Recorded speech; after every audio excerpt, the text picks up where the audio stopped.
First and foremost, I would like to say thank you so much for joining the We Don't Play station today and being a part of our.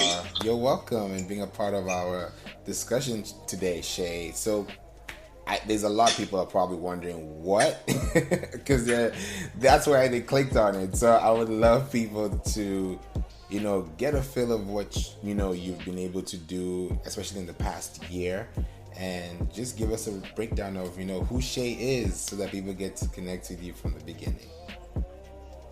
Well, yes. Well, I started my journey about 2 years ago. I was about, I would say, 218, and I got tired of just seeing my pictures looking a certain way, and me trying to do tricks on how to look skinnier and all this other stuff. So I took the initiative to take my goals seriously. I was just doing. I wasn't consistent, basically. So I took the initiative. I got an app to track what I was eating, stuff like that. And I took, I would say, a certain amount of money. And I went to the grocery store. I got a list together, and I bought food for the whole month. I also looked up meal prepping and stuff. And at first, I was like, "Oh my gosh, it's going to be taking forever." But actually, it was pretty easy once I got used to it, and I was consistent with that for a while. And then I slowly noticed my weight loss.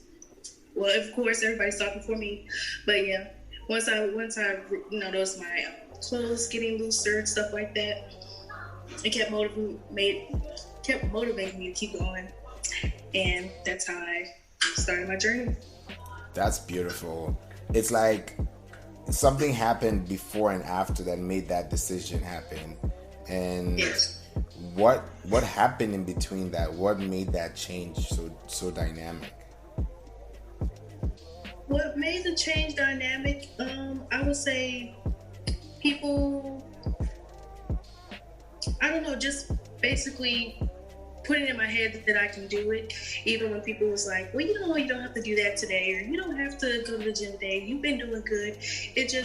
I felt like in some instances, it was ways of me trying to make myself fall off. So I just kept motivating myself to keep pushing to the goal, which I started small. My goal at first was just 20 pounds because it was so hard for me to lose 15 because I've been on diet since high school. And once I hit that milestone, I was like, "Oh, I can keep going if I keep this up." And at a certain point, that was kind of second nature, just eating the way I was, and also going to the gym consistently. Okay. What about the app? Because you mentioned about an app that you use to track that. A lot of people have all this amazing apps. Some people pay for the app, some people it's free. So what app specifically were you comfortable with the most that helped you through this journey? I cannot particularly name the app. It was like a Healthy Fit or something like that, where it would make me plug in the food, and then it would kind of calculate the calories and everything. And for a week straight, I was honest. If I had chips, I put in chips. If I had candy bar, I put in a candy bar. And then I realized how much all that added up in a day. Oh. And I didn't want to cheat and not put it on the app. So I was like, okay, I'm going to switch out the candy and the junk and switch it out with the healthier stuff, which made me feel better with the calculations. It was like, okay, so I didn't do that bad today. So that what kept me consistent. I did that for about a month straight. It also kept track of my weight as well. Yep. Okay. Yeah. That's different, because when you mentioned like you actually add the, let's say, apples, for example, and tells you how many, like what's the weight on it, it's really, really specific, because now you think about the calories you're burning. You think about if you're running, if you're walking, how many steps did you take. So it's like now you become very like self-conscious of what you're doing, and I think that makes you even more productive, right? Right. It did make me more productive because I was cheating myself and I didn't realize it. So I was like, yeah, so all day you're going to do what you're supposed to do and stick with it. Which made me eventually feel better too, because all that junk is kind of wears you down in a way. So would you say like workouts would be part of the routine, or it just be tracking the food and the dieting? I think they're both important. I would say the most consistent I was with was the food, eating right. At one point I plateaued when I was going to the gym, so I took it upon myself to get a trainer for just a small bit. I think she worked with me for a week. We wrote down the stuff I was eating. Thankfully, I already had something to track my food, so I wasn't in trouble at first when I started the session. And basically, she helped me with the right way of using weights and stuff. I used more manual exercise as opposed to using the machine so much. That was a big part of me plateauing. I just was doing the same things over and over. So she was showing me different ways to make results happen, which helped me push me to my ultimate goal. That's beautiful. I think when you just said machines and the actual weights manually, is there a big difference, and do you see the change? Because some people go to the gym consistently and just be like, yeah, I got this machine, I'm good, I'm on a Peloton, I'm good. People can say all those things, but when it comes to like your body and how you're measuring that, how does that play a role as well in what you pick? Yes, it definitely played a role, because when you manually do it, it takes more effort and more strength to do the exercises manually, opposed to the machine, which helps you a lot because it does make a big difference. More effort. Yeah. Okay, so effort is the actual key, and that's the consistency people need to have. Okay.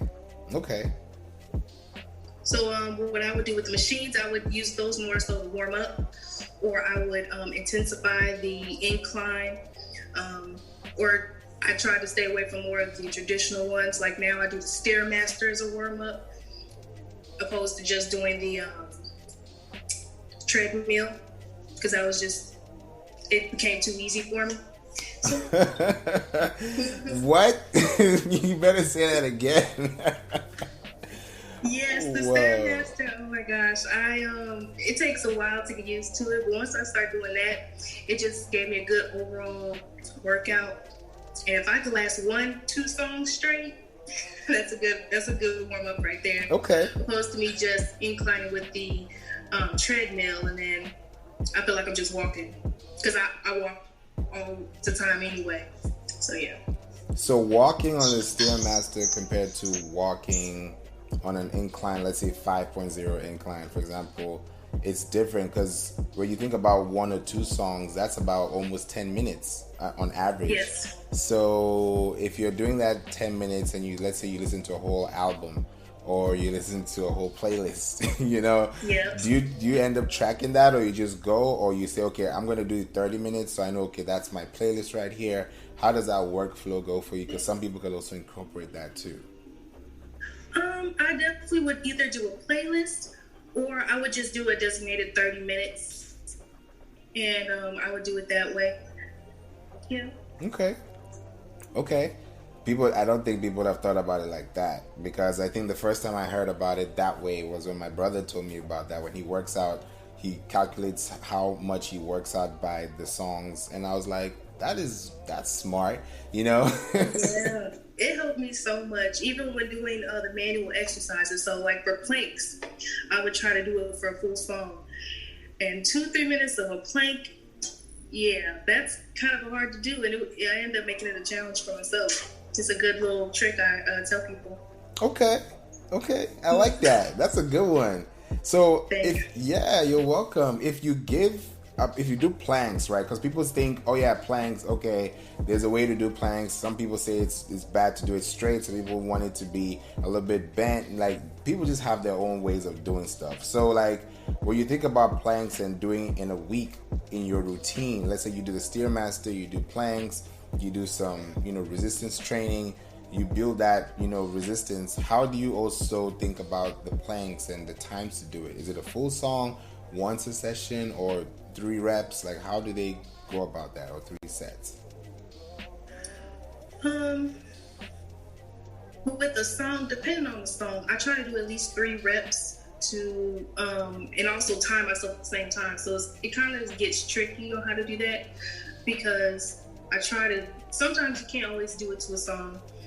So I do at least 30 seconds to a minute on a single plank and then switch it up. So I try to do at least that through at least 2 songs. And then sometimes I do yoga in between to help stretch everything out and then go back to that rep. Okay. So yeah. So you mentioned stretching too, because some people just get in the gym, get out. How valuable is stretching before and after a workout? It's really important because it helps you just to move around better, and it also helps the recovery of the next day when you go to the gym. You definitely feel a difference from when you stretch before and after and when you don't. And I used to be one of those people that didn't, and I would be so sore I didn't feel like going to the gym the next day. Or not even go to the gym, it just would be a struggle trying to do those again because I would still be sore. So thankfully, I've always loved yoga, so I always learned to incorporate that stretching in between the workouts. Okay. Yeah. I like that. I tried yoga sometime. It was a lot of work. Like, I don't know how y'all do it, but it takes a lot to get that flexible. It does. I'm glad ever since I was in college, I just always had that as like a gym class. And then when I found out my gym offered it, that's what kept me going to the gym when I didn't feel like always doing machines. And I was one that, well, if I don't go to, if I would probably have to go to the gym most of the time by myself, and like 90% of the time I do. So that was a way for me to just branch out, to get out of my shell too, and be, in a class with people I don't know. And that's a good way to socialize too. Yeah, I think so. And that's exactly socialization, because you want to go to the gym with your friend, you want to go with your homies, you want to chill and you want to have a good time. You can go alone, but at the same time you got your music, you got the vibe, because you want to spend time and you want to do quality time that you're spending in there, an hour, 2 hours, So I like that you said that.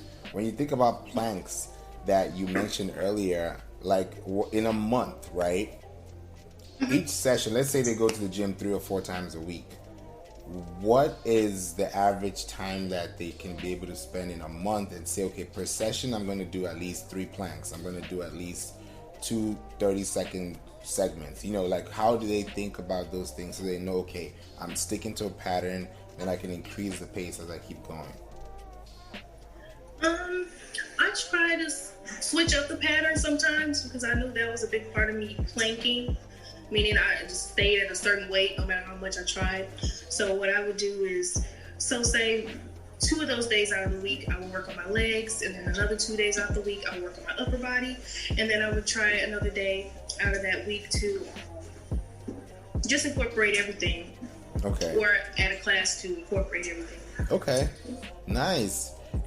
One of the things for me that I love is swimming. So I'm a swimmer, and I love that it, works into your workout. People also talk about the saunas or the waist trainers or the sauna vests. These are things that people are trying to get to. Just recently, my friend told me about this cream you can buy from Amazon, that it's a sweat cream. So you put it on and you can work out, and it's very organic. People are just doing different things now. So like, what would your feedback be on that type of practice with swimming and doing that if you're able to do that? I wish I knew how to swim, and I told myself that I'm going to teach myself this year. Okay. But swimming is a really good exercise. It helps with resistance and a lot of that, because I used to have clients that would do swimming, and then I used to be a massage therapist, so I would help them after to help them, relax. And so I would suggest that. Now, I'm sorry, what was the rest of the question? Swimming. Like, just based on like how good it is for the body, how well they can be able to swim. If it's in a workout, should they do it before they work out, after they work out? The sauna, how people like to just be in that space and utilize everything they can so that they feel like they're more rejuvenated when they're done. Yes, I think the swimming is definitely relaxing to people. That's what I've always been told. I've been to multiple gyms, but when I did go to the YMCA, I did the sauna after, and it just felt like a spa after the gym. It just helped relax the muscles. It helped me fall asleep right after the gym when I was done. And yeah. Okay.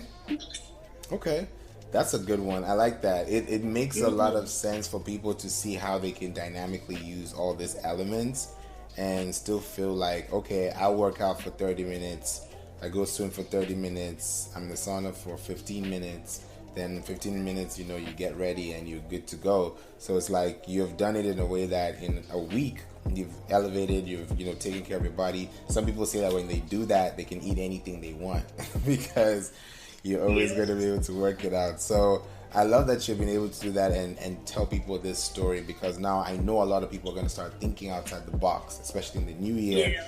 Do something different, try something new. I know the world and everything is going on with, what's happening, but you can still be able to do things and take care of yourself and not sit down like everybody was in the beginning, and it was like, now we got to take care of this weight. So it's like, we got to think ahead and forward and just think back and know this is the things we want and these are the things we don't want as well. Yes, I agree. Definitely, and also having an accountability partner, whether even if it's strangers. A lot of people on Facebook were supportive, especially during my journey. They was telling me, okay, we'll see you at the gym. And then, when you check in, places like that. Yeah, that's what helps. Okay. Yeah. And I love the fact that you talk about hustle and style, and you actually bring out hustle and style where hustle and style becomes one. Like they become one together because they both bring certain type of attributes, some type of characteristics, some type of discipline. So could you tell us more about your business? Because I would love people to know how they can be able to combine this two for the new year and just give them a new kickstart for the rest of their journey too. Oh yes, so I'm working on workout line and also have hoodies, Shay's Hustle Wear. Okay. With hustle and style. It helps. I wear these during the gym too, because to me, when you wear a hoodie or something like that, it helps increase the sweating. I particularly never used the fat burning. I have before, but that was more when I was weight training. Okay. And I feel like it wasn't effective in a way. And I tried the sauna suits as well. It just, to me, I don't know, wearing a jacket while I'm working out just helps naturally make me sweat. And the hustle and style is emphasis on the STL, because you can't spell hustle without the STL involved. Hey. Yes. But like my city's full of hustlers, and I've been one too since I would say middle school, when I used to sell puzzles just to get some cookies and stuff for lunch. So I always encourage people to find their hustle, find what they're good at, and to look good while they're doing their hustle every day, which is my t-shirt business, which also helps motivate others to do what they want to do in a living way. Exactly. Yeah, you got that right. You definitely got to do it, so that you can, take care of your family, do it the right way, help other people, and let them also do it the right way too. And that can bring a lot of benefit to everybody at the same time. If there's any way that they can reach out to you, what are the best options they have? How can they get, a hoodie? What can they do right now so they can go and click on it after they watch this? Yes, you can always go to shayshustlewear.com. And also, my links are all in my bio, Instagram, Shay.Cutts. And also, on my Instagram and all my social media handles are the same, Shay.Cutts. So I'm also on, of course, Instagram, Facebook, TikTok as well. And I'm going to be doing some transition videos soon this year, so you can see more of the different designs I'm coming up with. And just, social media, and also emails are also in my social media as well. shayshustlewear.com at Gmail. That's deep. Y'all better cop that hoodie. Y'all should Yeah. get it. You know, it's a good one, and I love the material. I love the fact that it's really it's really cool. It's really cool. So I look forward to allowing more people, you know, connect with you. Let them see it. Let them know exactly what it represents. Let them also go out to the gym. Let them do the same thing you're doing and take pictures. Tag, you know, put a hashtag. Just be Yes, part of the please community. do. Yeah, definitely. Thank you so much, Shay, for being here and just being part of the conversation on the We Don't Play station. And I really look forward to bringing you back in the next few years, few months, few weeks. You never know. Yes, and thank you so much for inviting me. This is my first podcast, and I'm excited and I'm ready for more. And I Hey. can't wait to show you what's to come. Oh, yeah, definitely. We're going to talk about the story as we build the journey along. Thank you so Yeah, much. thank you. You're welcome.